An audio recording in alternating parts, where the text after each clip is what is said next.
अस्सलाम वालेकुम स्टूडेंट्स, मैं हूं आसिम नसर। आपके लिए सेकेंड ईयर कंप्यूटर साइंस के लेक्चर नंबर 10 के लिए हाज़िर हूं।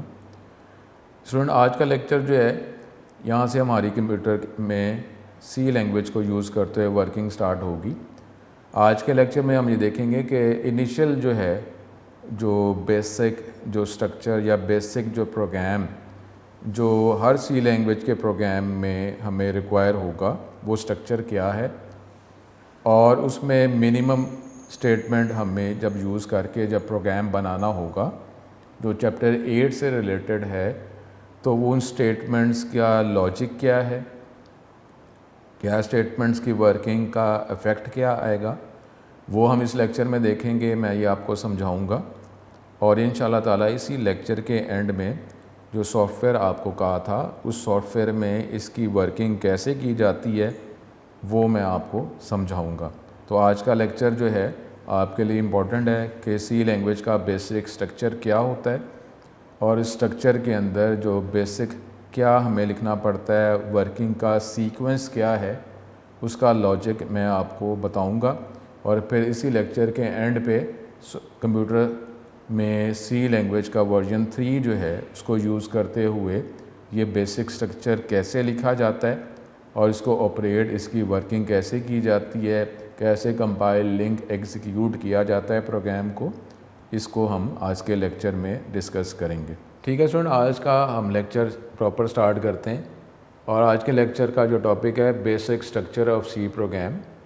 कि प्रोग्राम जब लिखते हैं तो उसके इनिशियल वर्किंग क्या होती है, प्रोग्राम में मिनिमम क्या लिखा जाता है, उसका लॉजिक क्या है, और इस लेक्चर के एंड पे सॉफ्टवेयर को यूज़ करते हुए ये मैं उस सॉफ्टवेयर को मैं लिखूंगा भी और इसको प्रॉपरली कैसे एग्जीक्यूट किया जाएगा, क्या स्टेप्स हैं, उस प्रोग्राम पे हम अप्लाई करेंगे। सबसे पहले स्टूडेंट जो है जो हमने सी लैंग्वेज की थ्योरी में देखा था कि सी लैंग्वेज में नॉर्मली जो स्टेटमेंट्स लिखते हैं वो स्मॉल लेटर्स में लिखेंगे। तो ये इसका जनरल सिंटैक्स, जनरल रूल है। आप जो कुछ भी लिखेंगे, नॉर्मली जो भी स्टेटमेंट्स लिखेंगे वो आप स्मॉल इंग्लिश के लेटर्स में, अल्फ़ाबेट्स में लिखेंगे। अब दूसरा ये कि इसमें एक बेसिक स्ट्रक्चर को हम डिस्कस कर रहे हैं। आप जो इनिशियल लेवल पे चैप्टर 13 में जाकर थोड़ा हमारा चेंज होगा इसका स्ट्रक्चर। अदरवाइज़ चैप्टर 13 तक जितनी भी हम स्टेटमेंट लिखेंगे, जिस तरीके से फर्स्ट ईयर, अब ये स्टूडेंट ये क्योंकि ये सेकंड ईयर में अगर कोई बात अगर फर्स्ट ईयर से रिलेटेड की जाती है उसका भी उस टॉपिक से इफ़ेक्ट होता है, लिंक होता है, इसलिए बात की जाती है ताकि आपकी अंडरस्टैंडिंग इंक्रीज़ हो जाए। डेफिनेटली सेकेंड ईयर का सिलेबस जो है, हम सेकेंड ईयर का सिलेबस ही पढ़ रहे हैं। अब वो जो टॉपिक जो हैं जो चैप्टर 8 में हमने डिस्कस किए हैं, आप तक इन्फॉर्मेशन पहुंचाई है, वो कुछ टॉपिक ऐसे हैं जो बोर्ड के हवाले से सेकेंड ईयर में भी फर्स्ट ईयर के टॉपिक रिक्वायर हैं, इसलिए वो टॉपिक जो है उसको हमने डिस्कस किया है। और पढ़ तो डेफिनेटली हम सेकेंड ईयर का ही सिलेबस रहे हैं, लेकिन अगर उसको प्रीवियस किसी नॉलेज से अगर आपको फ़ायदा मिल जाए तो इसलिए प्रोवाइड किया जाता है। तो अब जो है फर्स्ट ईयर में जिस तरह हम जब कंप्यूटर ऑन करते हैं तो वो इनिशियल हमारी डेस्कटॉप स्क्रीन आती है जिससे हम ये आइडेंटिफाई करते हैं कि हमारा कंप्यूटर रेडी है, अब आप जो वर्किंग करना चाहें वो आप कर सकते हैं। इसी तरीके से जब सी लैंग्वेज का जो प्रोग्राम हम बेसिक स्ट्रक्चर करने लगें, इसमें जितनी भी स्टेटमेंट्स आप लिखेंगे ये हमारा एक पोर्शन है, एक ब्लॉक है, उसके अंदर ही आप सी लैंग्वेज की सारी स्टेटमेंट्स लिखेंगे। अब ये जो मैं बेसिक स्ट्रक्चर लिखने लगा हूँ ये आपको समझाते हुए इसके अंदर स्टेटमेंट्स को इंक्रीज़ करूँगा और इसका लॉजिक आपको एक्सप्लेन करूँगा, तो फाइनली फिर ये एक प्रोग्राम, बेसिक स्ट्रक्चर प्रोग्राम का बन जाएगा। अब अगर स्मॉल लेटर्स की हम बात कर रहे हैं तो यहाँ पर एक सी लैंग्वेज में हमारे पास एक ब्लॉक है, उस ब्लॉक का नाम है मेन। अब ये स्टूडेंट मैं आपको वर्किंग और लॉजिक समझाते हुए ही ये स्टेटमेंट्स बढ़ाता जाऊँगा। अब ब्लॉक जो है सी लैंग्वेज में ब्लॉक का मतलब है कोई बात हमने शुरू की है और कोई बात हमने ख़त्म की है। अब प्रोग्राम किसे कहते हैं, जो हमने चैप्टर 8 के इनिशियल लेक्चर में पढ़ा था कि सेट ऑफ इंस्ट्रक्शन। अब सेट ऑफ इंस्ट्रक्शन और इंस्ट्रक्शन के सेट को जब मैं लिखूंगा तो किस तरीके से रिप्रेजेंट किया जा सकता है कि जी ये जो है स्टेटमेंट ये एक ही सेट को बिलोंग कर रही है, तो उसको हम ब्लॉक कहते हैं। अब ये मैं वक्त के साथ साथ जो है ये हमारा स्ट्रक्चर जो है इंक्रीज़ होता जाएगा। अब मेन का ब्लॉक जो है इसके लिए ये मैं ब्रेसेस यूज़ करता हूँ, इसको ब्रेसेस कहा जाता है।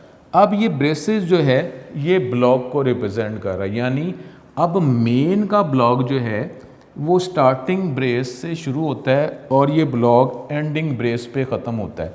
अब ये जो है ये ब्रेसेस या ब्लॉक को रिप्रेजेंट कर रहे हैं और इसको डीलिमिटर भी कहते हैं। यानी अब क्या मतलब हुआ कि ये डीलिमिटर यानी जो लिमिट बताता है, ये जो स्टार्टिंग ब्रेस है ये ब्लॉक के स्टार्ट को रिप्रेजेंट कर रहा है और ये बी डीलिमिटर है। यानी इसका मतलब इससे ब्रेसेस से हमें पता चल रहा है कि मेन का ब्लॉक स्टार्ट हुआ है और इस क्लोजिंग ब्रेस से पता चल रहा है कि ये मेन का ब्लॉक जो है एंड हुआ है। और इस ब्रेसेस को डीलिमिटर भी कहते हैं, ब्लॉक के स्टार्ट और एंड को रिप्रेजेंट करता है। अब सी लैंग्वेज का जो प्रोग्राम हम लिखेंगे चैप्टर 13 से पहले उसकी सारी स्टेटमेंट्स इस ब्लॉक के अंदर ही लिखेंगे हम। ठीक हो गया। अब यानी इसका मतलब है, अब जिस तरह मैंने कहा था फर्स्ट ईयर में डेस्कटॉप जो है ये इनिशियल हमारा एंट्रिंग पॉइंट होता है कि जी वो जब डेस्कटॉप मिल गया इसका मतलब हमारा कंप्यूटर रेडी है। अब सी लैंग्वेज का जो बेसिक स्ट्रक्चर हम डिस्कस कर रहे हैं उसमें जितनी भी स्टेटमेंट्स हम लिखेंगे ये एक फिक्स एक ब्लॉक का नाम है, मेन का ब्लॉक का जिसका डेस्कटॉप है। अब जो भी हम स्टेटमेंट लिखेंगे सी लैंग्वेज के इस मेन के ब्लॉक के विद इन ही लिखेंगे, ये कंफर्म है। ठीक है। अब जो इसका जो कंपाइलर जो एनवायरनमेंट है वो मेन के ब्लॉक को ही डिटेक्ट करता है कि आपके प्रोग्राम में मेन का ब्लॉक अवेलेबल है। अगर मेन का ब्लॉक अवेलेबल नहीं है तो वो एरर जनरेट करेगा, क्योंकि उसने यही इसके स्टार्टिंग ब्रेस और इसके अंदर जो पहली स्टेटमेंट है उसने उसको एक्सिक्यूट करना है, उसको एक्सिक्यूट जितनी भी स्टेटमेंट है एक्सिक्यूट करता रहना है। और इसी से फिर अगर हम कोई और ब्लॉक एक्सिक्यूट करना चाह रहे हैं इस मेन के ब्लॉक के अलावा तो उसको भी एक्सिक्यूट करेंगे। तो वो मस्ट रिक्वायर करता है कि सी लैंग्वेज के प्रोग्राम के अंदर मेन का ब्लॉक अवेलेबल हो। तो अब जो है आपने प्रीवियस में अगर कोई लैंग्वेज पढ़ी भी हुई है तो उसमें ऐसा मेन का ब्लॉक नहीं था, लेकिन कुछ एनवायरनमेंट्स ऐसे हैं जैसा सी और सी प्लस जावा की हम बात भी करते हैं तो उसके अंदर ये एक स्टार्टिंग ब्लॉक होता है, इसके अंदर से ही आप स्टेटमेंट चलाते हैं और इसी स्टेटमेंट से कोई और ब्लॉक आप चलाना चाहें तो एग्जीक्यूट करना चाहें। देखें प्रोग्राम है सेट ऑफ स्टेटमेंट्स को, तो वो प्रोग्राम ये तो नहीं है कि जी प्रोग्राम एक ही स्टेटमेंट का कम्बिनेशन हो। प्रोग्राम एक से ज़्यादा के स्टेटमेंट्स को ही प्रोग्राम कहेंगे। एक लाइन का अगर आपने कोई स्टेटमेंट लिखी है अब आप उसको प्रोग्राम कह दें तो ये तो कोई लॉजिकल प्रोग्राम नहीं ना, क्योंकि प्रोग्राम तो अब जो है कॉम्प्लेक्स लेंथी ही होते हैं। तो ये मेन के ब्लॉक के अंदर ही आप स्टेटमेंट सारी लिखेंगे। अब क्योंकि ये इनिशियल लेवल पे बेसिक स्ट्रक्चर को हम डिस्कस कर रहे हैं तो इसमें स्टार्ट में ही आकर हम ज़्यादा नंबर ऑफ़ स्टेटमेंट्स जो है वो नहीं लिखेंगे, क्योंकि हमने ये मैं आपको लॉजिकली समझा रहा हूँ, उसके बाद इसका जो ऑपरेशन है वो सॉफ्टवेयर की मदद से भी आपको बताऊँगा। तो इसलिए हम जो चैप्टर 8 के वाले से जो मिनिमम है वो हम रख रहे हैं। अब इसके अंदर मैं अभी इसको दोबारा रिवाइज करके एक्सप्लेन करूँगा, तो आज का लेक्चर इस पर ज़रा तवज्जो करें। इसके अंदर जो है हम एक स्टेटमेंट यूज़ करने लगे। अब ये स्टेटमेंट की डिटेल वर्किंग जो है वो तो हमारे चैप्टर 10 में आ जाएगी, लेकिन ये एक स्टेटमेंट है। अब इस स्टेटमेंट की मैं आपको डिफरेंट वर्किंग एक्सप्लेन कर रहा हूँ। इसके अंदर ये प्रिंट एफ जो है मैं भी आपको एक्सप्लेन करता हूँ। ये एक प्रिंट करने की एक स्टेटमेंट है। अगर आप कोई मैसेज प्रिंट करना चाह रहे हैं, किसी वेरिएबल की वैल्यू प्रिंट करना चाह रहे हैं, तो आप इस स्टेटमेंट की मदद से करेंगे। सपोज हम इसमें कर रहे हैं कि इसके अंदर फिक्स हम इनिशियल लेवल पे एक जस्ट मैसेज ही प्रिंट करना चाह रहे हैं और ये मैसेज है हमारे पास, ये हेलो वर्ल्ड, और ये बुक के हवाले से ये इस तरह लिखा हुआ है। अब ये मैं इस स्टेटमेंट को एक्सप्लेन करता हूँ। स्टूडेंट्स, आपको ये जो लेक्चर है इसके लिए आप जो कैलकुलेटर आप यूज़ करते हैं उसके सिनेरियो को, उसके वर्किंग को आप माइंड में रख लें। कैलकुलेटर जो है उसके डिफरेंट बटन्स को हम फंक्शंस कहते हैं। ये हमने सी लैंग्वेज की थ्योरी में, और अगर कैलकुलेटर को ये आप माइंड में रखें तो आपको पता है कि उसके बटन्स को फंक्शंस कहा जाए। फंक्शन किसे कहते हैं? काम को। अब जो काम है, जब आप कोई काम करने लगे हैं तो उसकी कुछ रिक्वायरमेंट है, लेकिन अगर आप उसके कैलकुलेटर के बटन्स की बात कर लें, कोई जो फंक्शन परफॉर्म कर रहा है, कुछ काम करके दे रहा है, आंसर आपको दे रहा है, तो इनिशियल लेवल पे आपसे कुछ वो डिमांड करता है। आपने ये, क्योंकि स्टूडेंट जो है ये टॉपिक आपकी एक्सप्लेनेशन के लिए प्रीवियस जो है बात की जाती है, ताकि प्रीवियस अगर कोई नॉलेज है और वो नॉलेज जो है हमने कोई इतना अरसे पहले नहीं पढ़ा हुआ, कुछ अरसे पहले जो है वही हमने पढ़ा हुआ है, तो अब उसमें जो एक्सेल के अंदर जो फंक्शन हमने यूज़ किए थे अगर वो भी आप, तो इसलिए बात की जाती है क्योंकि अब जो है ना, जिस तरह हम बात करते हैं कि कंप्यूटर सिस्टम जो है उसमें डिफरेंट कंपोनेंट्स को मिला के ही वर्किंग की जाती है, तो अब जो नॉलेज जो है, अब वो नॉलेज जो है वो भी हम कंबाइन करके ही मज़ीद आगे वर्किंग करते रहते हैं। तो आप कैलकुलेटर की बात करें, अगर आप स्क्वायर रूट की बात कर रहे हैं, अंडर रूट की बात कर रहे हैं, अगर आप वो बटन प्रेस करेंगे तो आपको एक वैल्यू प्रोवाइड करनी है ना। वैल्यू को क्या कहेंगे? आर्गुमेंट या पैरामीटर, कि ये एक वैल्यू है, आर्गुमेंट है, पैरामीटर है, जिसका आप अंडर रूट कैलकुलेट करना चाह रहे हैं, और कैलकुलेटर जो है उस वैल्यू का अंडर रूट कैलकुलेट करके आंसर दे दे। तो अब ये जो फंक्शन है ये आपसे डिमांड कर रहा है एक वैल्यू, पैरामीटर या आर्गुमेंट, क्योंकि वैल्यू तो देना जिसका अंडर रूट निकालना है। तो इस तरीके से अब ये जो प्रिंट एफ लिखा है, मैंने आपको कहा है कि इसकी डिटेल चैप्टर 10 में करेंगे, लेकिन ये प्रिंट एफ जो है प्रिंट करने का फंक्शन है। अब जो एफ जो है, एफ का मतलब ये नहीं कि जो फंक्शन है तो इसका मतलब प्रिंट एफ, तो हम एफ फंक्शन को डिनोट कर रहे हैं। एफ का मतलब है फॉर्मेटेड, जिस तरीके से वर्ड में फॉर्मेटिंग करते हैं कि आप वेरिएबल की वैल्यू जो कुछ भी मैसेज प्रिंट करना चाह रहे हैं, किस स्टाइल में प्रिंट करना चाह रहे हैं, इसकी डिटेल चैप्टर 10 में हम करेंगे। तो ये प्रिंट एफ जो है एक फंक्शन है, ये प्रिंट करने के लिए इस्तेमाल किया जाएगा, ठीक है। तो अब प्रिंट एफ जो है हमारे पास, ये आप कह लें कि ये हमारी इस प्रोग्राम की एक स्टेटमेंट है, ये एक स्टेटमेंट है। अब जो स्टेटमेंट जो है ये असल में एक फंक्शन है। फंक्शन क्या है? जब हमने पहले इसके सी लैंग्वेज के कैरेक्टरिस्टिक्स में पढ़ा था कि बिल्ट इन जो है डिफरेंट फंक्शंस जो लाइब्रेरी में अवेलेबल होते हैं, यानी जो प्रोग्राम हैं छोटे छोटे जो पहले से बने हुए हैं, आप इनिशियल लेवल में तो पहले यूज़ करेंगे ना। आप उस एनवायरनमेंट की जो कैपेबिलिटी वो एनवायरनमेंट प्रोवाइड कर रहा है आप उसको यूज़ करेंगे। फिर जब आपको उसकी वर्किंग करनी आ जाएगी तो फिर आप उस एनवायरनमेंट की मदद से कोई चीज़ क्रिएट करेंगे जो आपने पहले नहीं बनाई, क्योंकि पहले तो वर्किंग ही होगी ना। पहले हम कोई चीज़ क्रिएट तो नहीं करना शुरू कर देंगे, अभी तो हम वर्किंग की अंडरस्टैंडिंग लेंगे। तो अब प्रिंटएफ जो है ये भी कोई प्रोग्राम है जो पहले से बना हुआ है, हम उसको यूटिलाइज कर रहे हैं। हम अपना प्रिंट करने का प्रोग्राम नहीं बना रहे, हम एक बना बनाए प्रोग्राम, उस प्रोग्राम फंक्शन का नाम है प्रिंटएफ, उसको हम यूज़ कर रहे हैं। जिस तरह कैलकुलेटर में अंडर रूट को वैल्यू दी है, तो अब आप प्रिंटएफ के फंक्शन को भी एक वैल्यू, एक पैरामीटर देंगे जो इसको वो प्रिंट करेगा। अब प्रिंटएफ के बाद ये जो हमारे पास जो है स्टूडेंट, इसको हम डिलिमिटर, ब्लॉक एंड, या इसको आप ब्रेसेस कहते हैं, इसको आप एंगल ब्रैकेट तो है लेकिन इसको आप ब्रेसेस कहते हैं। और ये जो प्रिंटएफ के बाद ये जो ब्रैकेट है इसको हम कहते हैं पैरेंथेसिस। यानी पैरेंथेसिस जो है ये ज़हन में रख लें कि जब हम कोई वर्ड लिखें उसके बाद पैरेंथेसिस आ जाएं तो ये भी अंडरस्टूड इससे हो जाता है कि ये जो आपने वर्ड लिखा है ये एक फंक्शन है। यानी माइंड में रख लें स्टूडेंट, अब प्रिंटएफ जो है ठीक है ये स्टेटमेंट है, लेकिन ये जो वर्ड है ये एक फंक्शन को डिनोट कर रहा है। एफ से फंक्शन नहीं लेना, मैंने आपको पहले कहा है कि एफ जो है इससे फंक्शन नहीं हम लेना है। ये एफ जो है इसका मतलब फॉर्मेटेड है, जो चैप्टर 10 में हम देखेंगे। इनिशियल लेवल पे अगर देखें तो हम चैप्टर 9 में, चैप्टर 8 इतना ही है। अब ये पेरेंथेसिस जो है ये भी एक श्योरिटी प्रोवाइड करता है कि ये जो प्रिंटफ स्टेटमेंट है ना, ये एक फंक्शन है, और जो फंक्शन होता है तो फंक्शन नॉर्मली आपसे कुछ ना कुछ पहले डिमांड करता है कि मैंने कोई फंक्शन परफॉर्म करना है, कोई प्रोसेसिंग वर्किंग करनी है, तो मैं वर्किंग प्रोसेसिंग करूँ किस पे? जिस तरह अंडर रूट है, अंडर रूट के लिए आपने एक वैल्यू पैरामीटर देना है ना, उसको वो वैल्यू को यूज़ करेगा, कैलकुलेशन करने के बाद आंसर देगा। अब प्रिंटफ क्या है? आपने प्रिंट करना है ना, तो आपको ये बताना तो है कि प्रिंट करना किस चीज़ को है।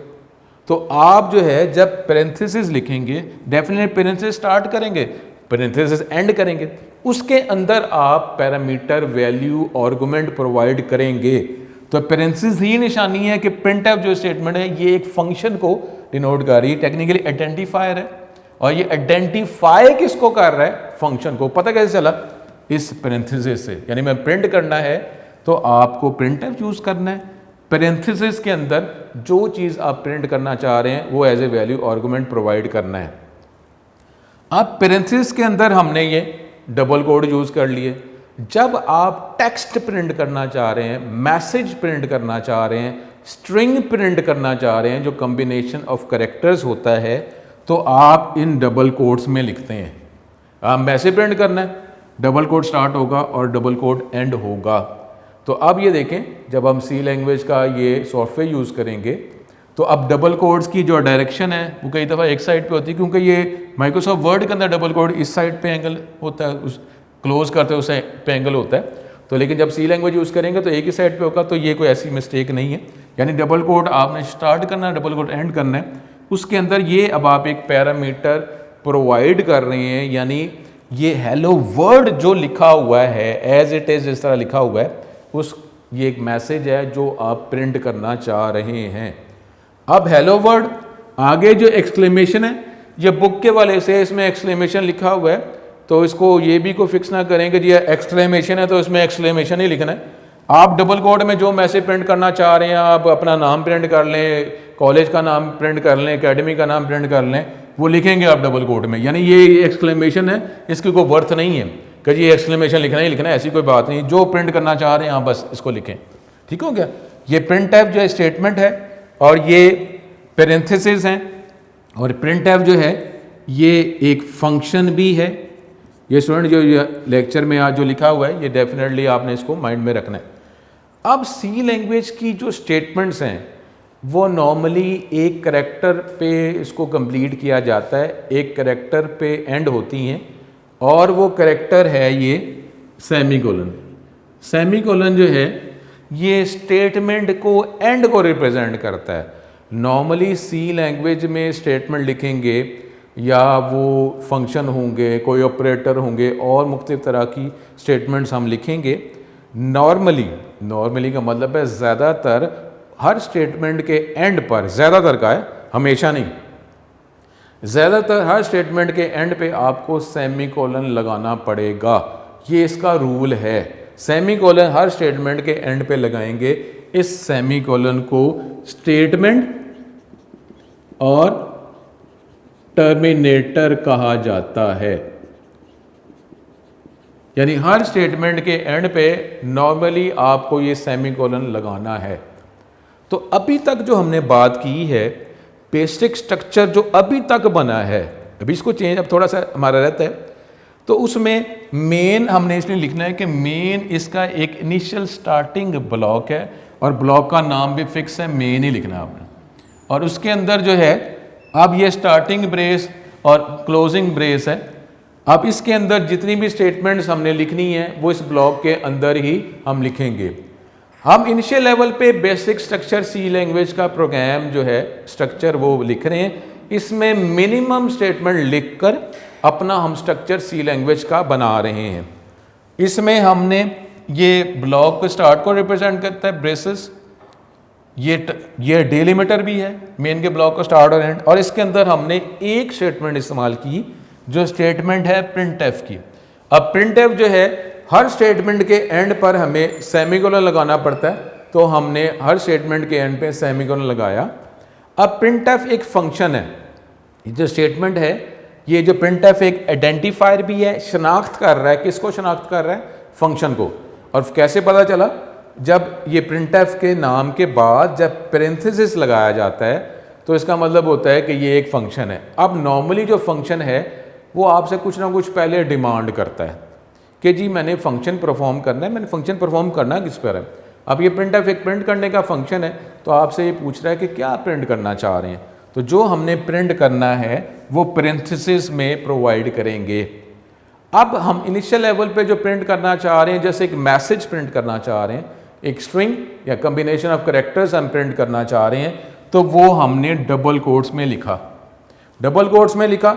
और ये एक्सक्लेमेशन साइन जो है ये जस्ट मैसेज का पार्ट है। अगर आप नहीं भी लिखें, आप नाम लिखें, कॉलेज का नाम लिखें, वो आप डबल कोट में लिखेंगे। तो ये printf की लाइन। लेकिन अभी ये printf की तो हमने बात कर ली, लेकिन स्टूडेंट जो है ये हमने बात की थी कि लैंग्वेज जो है अपने सिंटेक्स को फॉलो करते हुए, रूल्स को फॉलो करते हुए आपके प्रोग्राम को कंपाइल, फिर लिंक और एग्जीक्यूट किया जाता है। अब printf जो है कि जी printf जो है वो क्या डिमांड कर रहा है, जो डिमांड कर रहा है आपने उसको प्रोवाइड भी किया कि नहीं किया।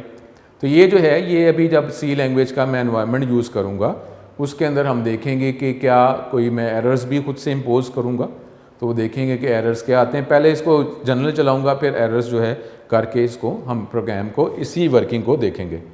तो अब जो है अब इसमें ये printf के जो रूल्स हैं, अब ये एनवायरनमेंट सी लैंग्वेज का एनवायरनमेंट ऐसा है कि जिसमें आपको ही प्रोग्रामर कोडर को ही बताना पड़ता है कि printf के रूल्स जो हैं वो किधर से डिटेक्ट करें, रूल्स कहाँ पड़े हुए हैं। ठीक है, सिस्टम का पार्ट है, वो ऑटोमेटिकली डिटेक्ट नहीं करेगा, आपको ही बताना पड़ेगा कि printf के रूल्स जो हैं, प्रोटोटाइप, सिंटेक्स किधर पड़े हुए हैं, आपको बताना पड़ेगा।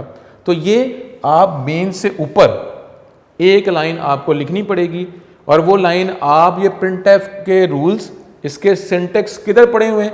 जब मैंने ये स्टेटमेंट लिखी है तो लिखते हुए इसके सिंटेक्स के साथ इसकी मैचिंग की जाए तो वो रूल्स कहाँ पड़े हुए हैं, सिंटेक्स किधर पड़ा हुआ है, कौन सी फाइल में है, आपको ही बताना है। ये ऑटोमेटिक डिटेक्ट नहीं करेगा, ऑटोमेटिक मैचिंग नहीं करेगा। कैलकुलेटर में ऐसा नहीं होता।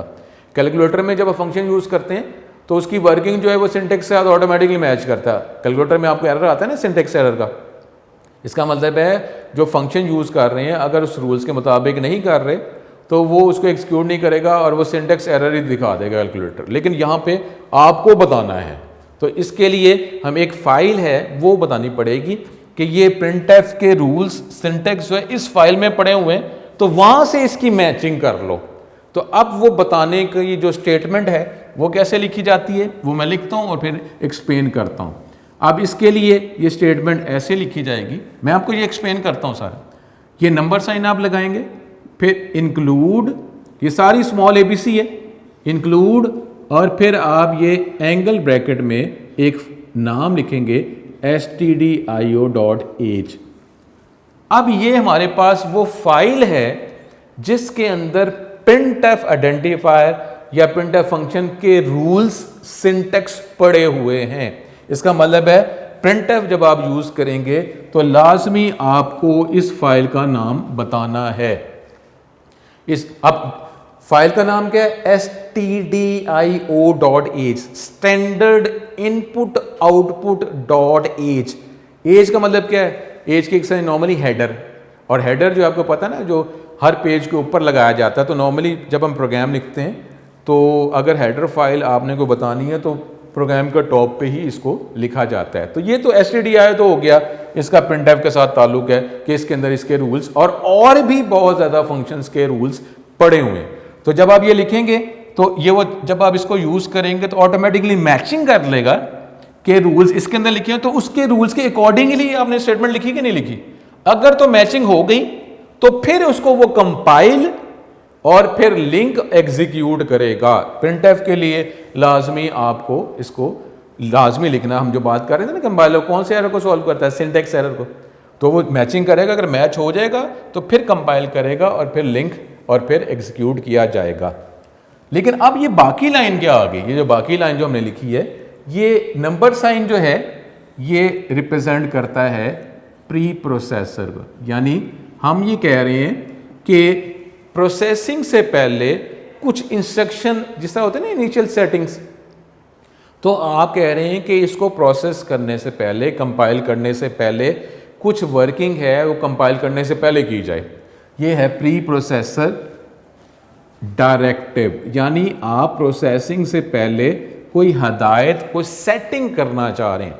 आप सेटिंग, ये नंबर साइन सिर्फ इसको डिनोट करता है कि आप कह रहे हैं आप अभी बताएंगे, या ये नंबर साइन ये रिप्रेजेंट कर रहा है कि अभी आप कोई सेटिंग बताने लगे कि इस प्रोग्राम को प्रोसेस करने से पहले कुछ सेटिंग कर ली जाए। और सेटिंग क्या है कि आप कह रहे हैं इंक्लूड की जाए, यानी प्रोसेसिंग करने से पहले, कंपाइल करने से पहले आपका जो प्रोग्राम है इसके साथ एक फाइल इंक्लूड कर ली जाए प्रोसेसिंग से पहले। ठीक है, तो ये प्री प्रोसेसर डायरेक्टिव और इंक्लूड जो है ये एक डायरेक्टिव है, एक हदायत है, एक सेटिंग है कि जी कंपाइल करने से पहले इस stdio.h फाइल को इस प्रोग्राम के साथ इंक्लूड, शामिल कर ली जाए। तो इस फाइल को इस प्रोग्राम के साथ शामिल कर लिया जाए, क्योंकि शामिल करेंगे तो फिर ही वो प्रिंटफ के रूल्स उसके साथ मैच करेगा जो उस फाइल के अंदर रूल्स लिखे हुए। अब इसके अंदर एक बात हमारी रह गई। अब स्टूडेंट हम बात कर रहे थे कि प्रिंटफ एक फंक्शन है, कैसे पता चला कि पेरेंथेसिस से, और आपको फंक्शन का पता है कि फंक्शन जो है ये कोई वर्किंग है, जो वर्किंग जो है किस पे की जाएगी, तो आप उससे पहले इसकी वैल्यू, आर्गुमेंट, पैरामीटर प्रोवाइड करते हैं। ठीक है, जो हम कैलकुलेटर की बात की थी। अब स्टूडेंट जो है एक बात जो लास्ट में करने लगा हूँ, इसकी डिटेल जो है जिस तरह आप वर्किंग आगे करते रहेंगे और चैप्टर 13 पे पहुँचेंगे तो ये बात 100% क्लियर होगी कि मेन जो है ये भी एक फंक्शन है। जिस तरह हमने बात की थी प्रिंटफ एक फंक्शन है, तो फंक्शन को हमने आर्गुमेंट वैल्यू क्या प्रोवाइड की, ये एक मैसेज के इसको प्रिंट करना है। अब अगर मेन भी एक फंक्शन है, देखें आपने ये प्रिंटफ लिखा है, कैलकुलेटर का बटन दबाते हैं तो फंक्शन चलता है ना, दबाए बगैर तो फंक्शन नहीं चलता। जो बटन आप दबाते हैं उसके अकॉर्डिंगली वो वैल्यू आर्गुमेंट डिमांड की जाती है, आप आर्गुमेंट वैल्यू प्रोवाइड करते हैं, उसी वैल्यू को, आर्गुमेंट को वो प्रोसेसिंग के अंदर शामिल करता है और आपको आंसर देता है। अब जब भी इक्वल टू प्रेस करते हैं या इक्वल टू के बगैर भी जब आपको आंसर नज़र आता है कैलकुलेटर में, वो हमेशा एक ही होता है। तो function always return a single answer, और ज़्यादातर वो आंसर जो है न्यूमेरिक फॉर्म में होता है ज़्यादातर। अब प्रिंटफ जो है ये जब प्रिंट करेगा तो उसने क्या प्रिंट करना है, क्या आंसर देना है, ये मैसेज। ठीक है, वो स्टेप्स क्या हैं वो मैं आपको बताऊंगा कि जी स्टेप्स कैसे किए जाते हैं। ये तो हम बेसिक स्ट्रक्चर देख रहे हैं, जिस तरह आप इंग्लिश में लेटर लिखते हैं उसका कुछ स्ट्रक्चर है ना, बेसिक स्ट्रक्चर, उसके अकॉर्डिंगली लेटर लिखा जाता है ना। एप्लीकेशन का कुछ स्ट्रक्चर है ना, उसी के अकॉर्डिंगली डिफरेंट एप्लीकेशन लिखी जाती है। तो आप सी लैंग्वेज का प्रोग्राम जब लिखेंगे तो यही स्ट्रक्चर है, इसी के अकॉर्डिंगली स्टेटमेंट इसके अंदर बढ़ती जाएंगी। बाकी जो है ये एज इट इज़ रहेगा, ये एज इट इज़ रहेगा, इसके अंदर स्टेटमेंट बढ़ाते रहेंगे, स्टेप्स वही रहेंगे। तो आखिरी बात ये कर रहा हूँ कि मेन एक फंक्शन है। जब मेन एक फंक्शन है तो इसको भी तो कोई एग्जीक्यूट करेगा ना, और ये अगर ये फंक्शन है तो इसको भी वैल्यू आर्गुमेंट दी जा सकती है, पैरामीटर दे सकते हैं आप, और ये फंक्शन जो है ये भी कुछ रिटर्न करता है। अब ये मेन फंक्शन को आर्गुमेंट कैसे दिए जाते हैं और ये आंसर रिटर्न कैसे करता है, ये हमारी इस टेक्स्ट बुक के सिलेबस से बाहर है, ये आप नेक्स्ट डिग्री में करेंगे।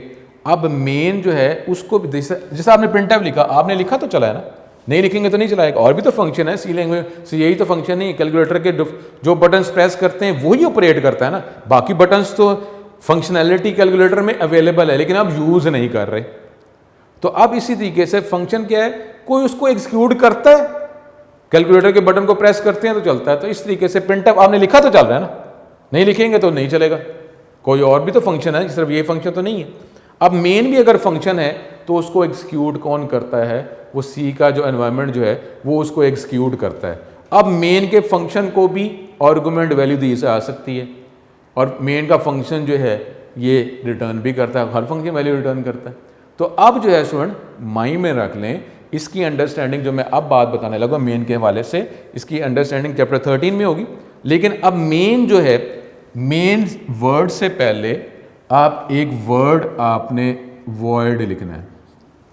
वॉइड, ये मेन से पहले जो वर्ड होता है इसको कहते हैं रिटर्न टाइप। अब यहां पे मैंने कोई टाइप नहीं लिखी, वॉइड लिखा है।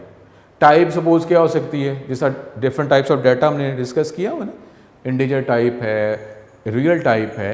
अब यहाँ पे मैंने वर्ड लिखा, अब वर्ड का मतलब पता है क्या है कि ये जो फंक्शन जो है ना रिटर्न कुछ नहीं करता, ये फंक्शन इसको चलाया जा रहा है। डेफिनेटली कौन चला रहा है, सी का एनवायरनमेंट। मैंने कहा है 100% चैप्टर 13 में क्लियर होगा, बाकी आप ये वर्किंग हम करते रहेंगे। मेन से पहले वर्ड, स्पेस है बीच में, कि ये फंक्शन जो है कुछ रिटर्न नहीं करता, और जब रिटर्न नहीं करता तो एक और भी इसकी फंक्शनैलिटी होती है, क्या ये डिमांड कुछ करता है कि नहीं। प्रिंटफ जो है डिमांड क्या कर रहा है, एक मैसेज। लेकिन अब मेन के बाद भी आपने पैरेंथेसिस में वर्ड लिखना है, और ये अब मेन के बाद जो पैरेंथेसिस में वर्ड लिखा है इसका मतलब ये है कि जब देखें ना आप कैलकुलेटर में अगर अंडर रूट आप यूज़ किया तो आपने कोई वैल्यू प्रोवाइड की ना, 16 सपोज प्रोवाइड की, तो 16 क्या है, वैल्यू आर्गुमेंट। अब 16 वैल्यू आर्गुमेंट को वो कैलकुलेटर का जो सिस्टम है वो यूज़ कर रहा है, और आपको प्रोसेसिंग करने के बाद 16 की आपको आंसर 4 दे रहा है। तो अब ये मेन के बाद जो वर्ड है इसका मतलब क्या है कि ये इस फंक्शन ने कुछ एक्सेप्ट भी नहीं किया हुआ। यानी क्या मतलब, मेन के फंक्शन को चलाया गया है, चलाया किसने, एनवायरनमेंट ने, और इसको वैल्यू कोई नहीं दी, आर्गुमेंट कोई नहीं दिया। तो जब वैल्यू किसी को दी जाती है तो जो फंक्शन जो सिस्टम होता है वो उस वैल्यू को यूज़ तो करता है ना। कैलकुलेटर में वैल्यू दी 16, तो कैलकुलेटर के सिस्टम में 16 को यूज़ तो किया ना। तो यहाँ पे वॉइड जो है इसका मतलब क्या है कि ये एक्सेप्ट इसने कुछ नहीं किया, इसने एक्सेप्ट कुछ नहीं किया। अगर कुछ ये एक्सेप्ट करता तो इस ब्लॉक में उस वैल्यू को, आर्गुमेंट को यूटिलाइज करता।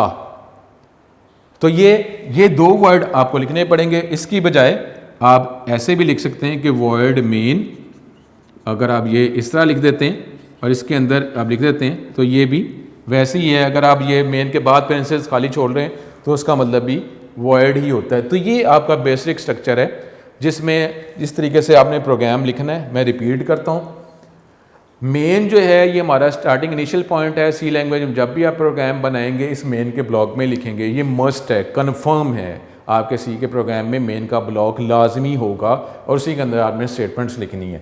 ये ब्लॉक जो है रिप्रेजेंट करने के लिए ब्रेसेस ये डिलिमिटर है। इसके अंदर जो स्टेटमेंट हमने इस्तेमाल की प्रिंटफ है, और प्रिंटफ जो है फंक्शन है, और इसकी मदद से हम एक मैसेज प्रिंट करना चाह रहे हैं। हमने मैसेज लिखा, हर स्टेटमेंट के एंड पे सेमीकोलन लगाना पड़ता है, स्टेटमेंट टर्मिनेटर, और हमें ही बताना पड़ता है कि प्रिंटफ के सिंटैक्स रूल्स कहाँ पड़े हुए हैं। तो प्रिंटफ के रूल्स पड़े होते हैं stdio में। अब वो हमने बताने के लिए स्टेटमेंट ऐसे लिखनी पड़ती है, और ये जो है नंबर साइन डिनोट करता है कि कंपाइलिंग से पहले, प्रोसेसिंग से पहले इंक्लूड कर लो किसको, stdio.h फाइल को इस प्रोग्राम के साथ शामिल कर लो। रूल्स शामिल हो गए तो जब इस प्रिंटफ को चलाया जाएगा तो रूल्स की मैचिंग हो जाएगी। मेन के से पहले मैंने वर्ड लिखा कि ये भी एक फंक्शन है जो जिसको वैल्यू दी जा सकती है, और ये वैल्यू को प्रोसेस करके आंसर दे सकता है। लेकिन अब ये मेन को वैल्यूज कैसे दी जाती हैं, हमारे सिलेबस में नहीं है, अगली डिग्री में करेंगे। इनिशियल लेवल पे मेन जब भी लिखना है या तो आपने इस तरह लिखना है या आप ऐसे लिखेंगे। ये बस इसको माइंड में रख लेंगे, ये ऐसे ही लिखना है। और मेन से पहले वर्ड का ये कुछ रिटर्न नहीं कर रहा, और जब ये वैल्यू आर्गुमेंट डिमांड भी नहीं कर रहा तो फिर मेन के बाद भी आपने वर्ड लिखा। ये हमारा बेसिक स्ट्रक्चर प्रोग्राम था। और बाकी जो हमने प्रीवियस लेक्चर में पढ़ा था स्टेप्स ऑफ एग्जीक्यूटिंग, यही प्रोग्राम जो है अब मैं आपको सी के सॉफ्टवेयर में लिख के बताऊंगा। और फिर वही जो स्टेप्स थे, स्टेप्स की मदद से हम इसको फिर edit, save, compile, link, execute, load, ये सारे काम हम इस सॉफ्टवेयर की मदद से करेंगे।